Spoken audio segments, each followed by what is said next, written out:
지지리도 가난하던 방산복이 드디어 살 길을 찾았지.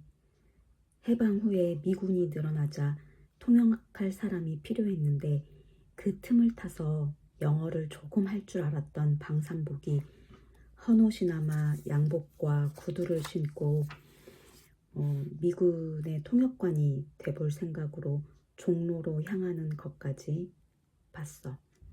오늘은 후반부야. S 소희의 통역관이 된 미스터 방은 S 소희에게 서울 이곳저곳을 소개해주고 돈을 받는데 그 통역이 아주 가관이야. 소설 속에서 나올 거야.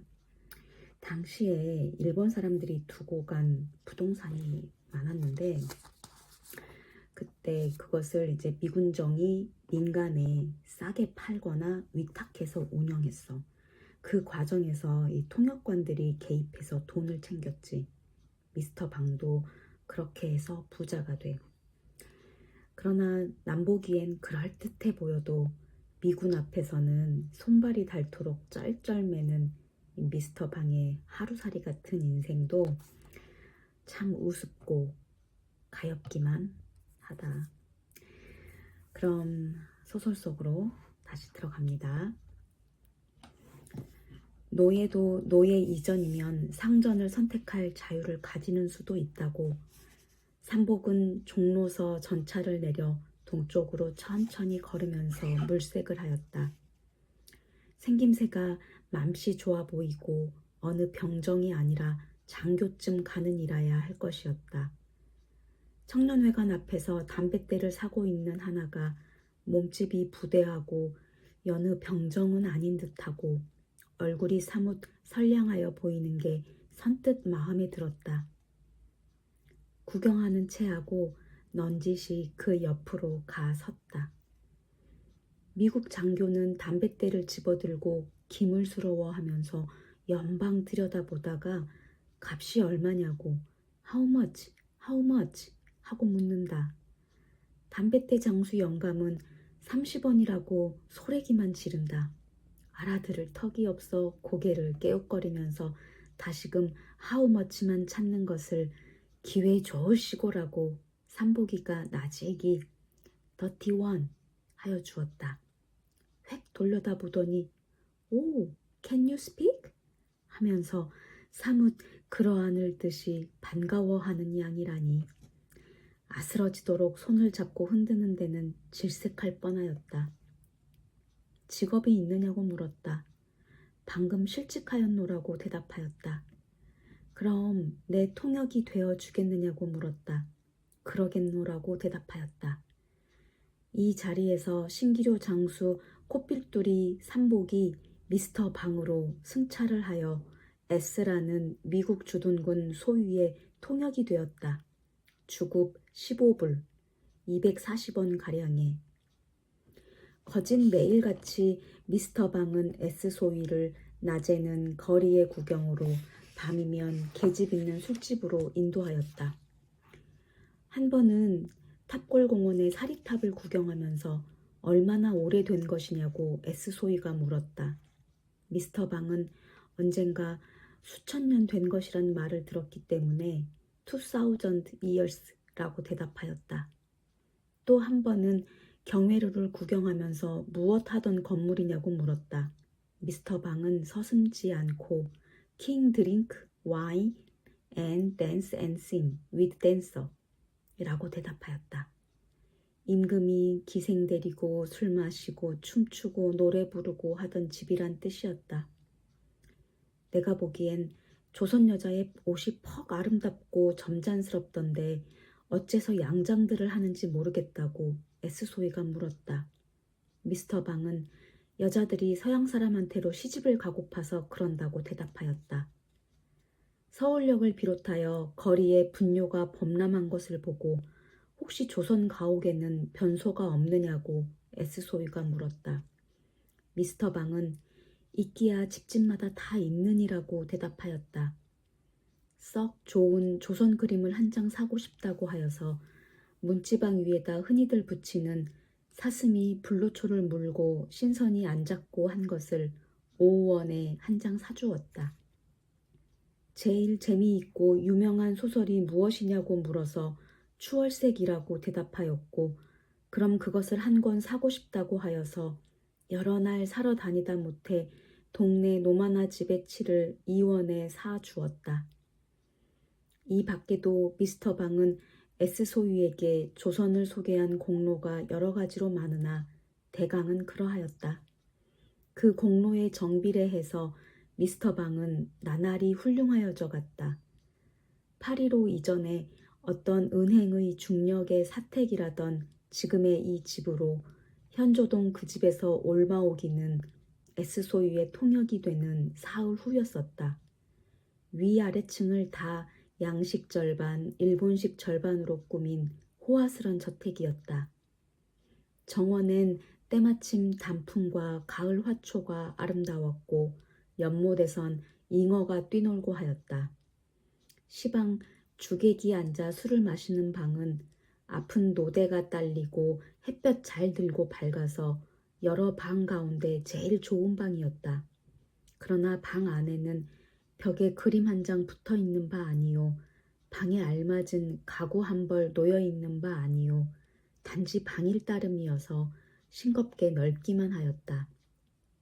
그렇지만 미스터 방은 실내의 장식 같은 것 좀 그다지 관심할 줄을 아직은 몰랐다. 처음엔 식모를 두었다.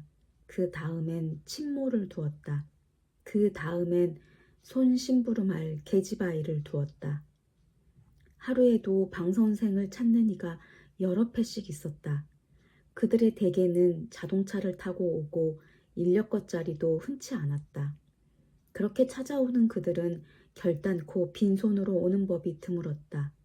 좋은 양과자 상자 밑바닥에는 을에 따로이 뿌듯한 봉투가 들었곤 하였다. 미스터 방의 신기료 장수 코삐뚤이 삼복이로부터의 발신 경로란 이렇듯 심히 간단하고 순조로운 것이었다. 주인 미스터 방이 백주사의 컵에다 술을 따르려고 병을 집어들다가 오이 기미코 하고 아래층으로 대고 부른다. 심부름 갔어요. 애꾸쟁이 마누라의 꼬챙이 같은 대답. 안주 어떻게 됐어? 글쎄 안주 시키러 갔어요. 증종 있지? 층계 밟는 소리가 나더니 퍼머넌트한 머리가 나오고 좁디 좁은 이마에 이어서 애꾸눈이 나오고 분 바른 얼굴이 나오고 원피스 입은 커다란 저통의 가슴이 나오고 마지막 비단 양말 신은 두리기둥 같은 두 다리가 나오고 한다. 서주사가 이거 두고 갑디다. 들고 올라온 각봉투 한 장을 남편에게 건네어 준다. 어디? 그러면서 받아 봉을 뜯는다. 소절수 한 장이 나온다. 액면 10,000원짜리다. 미스터 방은 성을 벌컥 내면서 겨우 둔 10,000원이야? 하고 소절수를 다담이 바닥에다 획 내던진다. 내가 아루? 우랄질 자식 어디 보자. 그래 전 걸 10만 원에 불아마타다 100만 원 하나 남겨 먹을 테면서 그래 겨우 돈 10,000원이야? 엠병할 자식. 내가 엠피한테 말 한마디면 전 어느 지경 갈지 모를 줄 모르고서 정종으로 가져와요? 내 한마디에 죽을 놈이 살아나고 살 놈이 죽고 하는 줄을 모르고서 이 자식 경 좀 쳐봐라. 증종 따뜻하게 대와. 날도 산산하고 하니. 새로이 안주가 오고 따끈한 정종으로 술이 몇 잔 더 오락가락하고 나서였다. 백주사는 마침내 진작부터 벼르던 이야기를 꺼내었다. 백주사의 아들 백선봉은 순사 임명장을 받아주면서부터 시작하여 8.15 그 전날까지 7년 동안 3곳 주재소와 2곳 경찰서를 전근하여 다니면서 200석 추수의 토지와 10,000원짜리 저금통장과 10,000원어치가 넘는 옷이며 비단과 역시 10,000원어치가 넘는 여편네의 폐물과를 장만하였다. 남들은 줄인 창자를 졸라맬 때 그의 광에는 옥 같은 정백미가 몇 가마니씩 쌓였고 반년, 1년을 남들은 구경도 못하는 고기와 생선이 끼니마다 상에 오르지 않는 날이 없었다. 무슨 경찰서의 경제계 주임으로 있던 마지막 2년 동안은 더욱더 호화판이었다.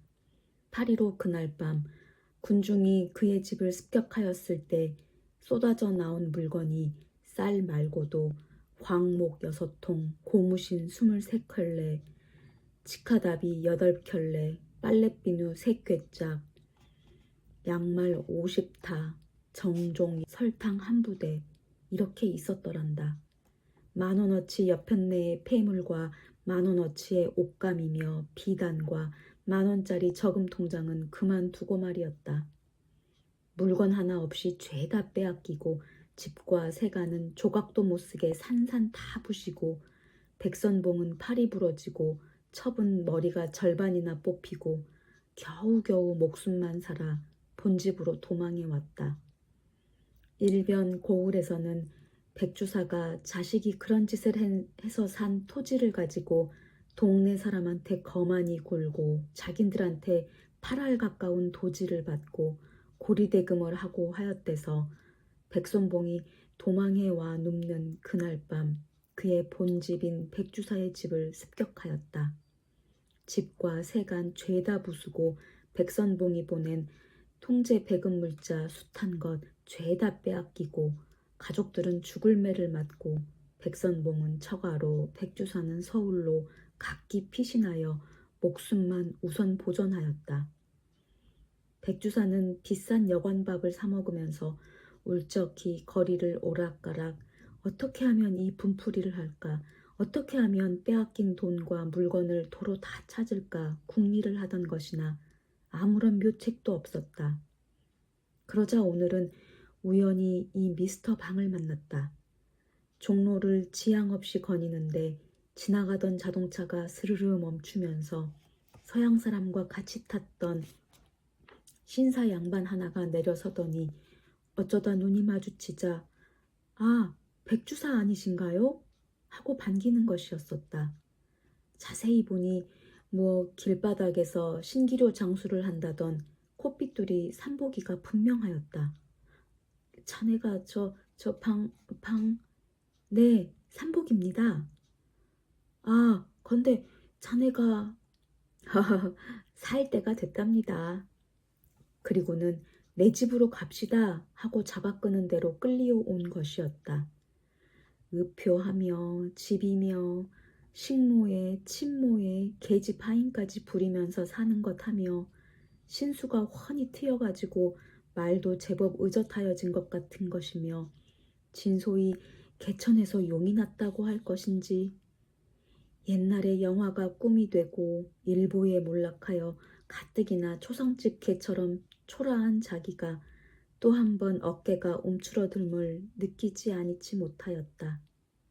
그런데다 이 녀석이 언제적 저라고 무엄스럽게 굴어 심히 불쾌하였고 그래서 엔간히 자리를 털고 일어설 생각이 몇 번이나 나지 아니한 것도 아니었었다. 그러나 참았다. 보아하니 큰 세도를 부리는 것이 분명하였다. 잘만 하면 그 힘을 빌려 분풀이와 빼앗긴 재물을 도로 찾을 여망이 있을 듯 싶었다. 분풀이를 하고 더구나 재물을 도로 찾고 하는 것이라면야 코핏돌이 삼보기는 말고 그보다 더한 놈한테라도 머리 숙이는 것쯤 상관할 바 아니었다. 그러니 여보게 미시다방 있는 말 없는 말 보태가며 일장 경과 설명을 한 후에 백주사는 끝을 맺기를 어쨌든지 그놈들을 말이네. 그놈들을 한 놈 남기지 말고섬 죄다 붙잡아다가 말이네.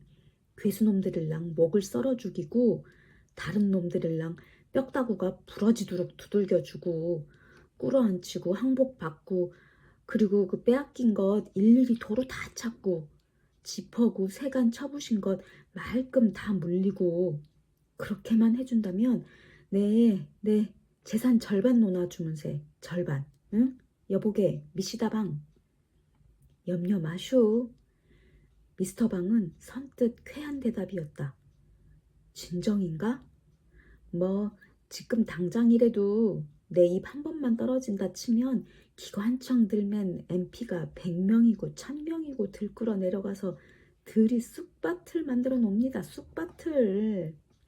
고마우이. 백주사는 복수하여지는 광경을 선히 연상하면서 미스터 방의 손목을 덥석 잡는다. 백골 난망이겠네. 놈들을 깡그리 죽여놓을 테니 보슈. 자네라면야 어련하겠나. 흰말이 아니라 참 그 이승만 박사도 내 말 한마디면 고만 다 제발이유. 미스터 방은 그리고는 냉수 그릇을 집어 한 모금 물고 꿀꺽꿀꺽 양치를 한다. 웬 버릇인지 하여간 그는 미스터 방이 된 뒤로 술을 먹으면서 양치하는 버릇이 생겼었다. 양치한 물을 처치하려고 휘휘 둘러보다 일어서서 노대로 성큼성큼 나간다. 노대는 현관 정통 위였었다. 미스터 방이 그 걸쭉한 양치물을 노대 아래로 아낌없이 쫙 빼앗는 바로 그 순간이었다. 그 순간이 공교롭게도 마침 그를 찾으러 온 S 소희가 현관으로 일단 들어서려다 말고 뒤로 서너 걸음 도로 물러나 헬로우 부르면서 웃는 얼굴을 쳐드는 순간과 그만 일치가 되었었다. 에구머니! 놀라 질겁을 하였으나 이미 뱉어진 양침물은 퀴퀴한 냄새와 더불어 백절폭포로 내려 쏟혀 웃으면서 쳐드는 S소희의 얼굴 정통에 가 촤르르. You devil! 이 기급할 자식이라고 S소희는 주먹질을 하면서 고함을 질렀고 그 주먹이 쳐든 채 그대로 있다가 일변 허둥지둥 버선발로 뛰쳐나와 손바닥을 싹싹 비는 미스터 방의 턱을 쌍놈의 자식 하면서 철컥 어퍼컷으로 한 대 갈겼더라고.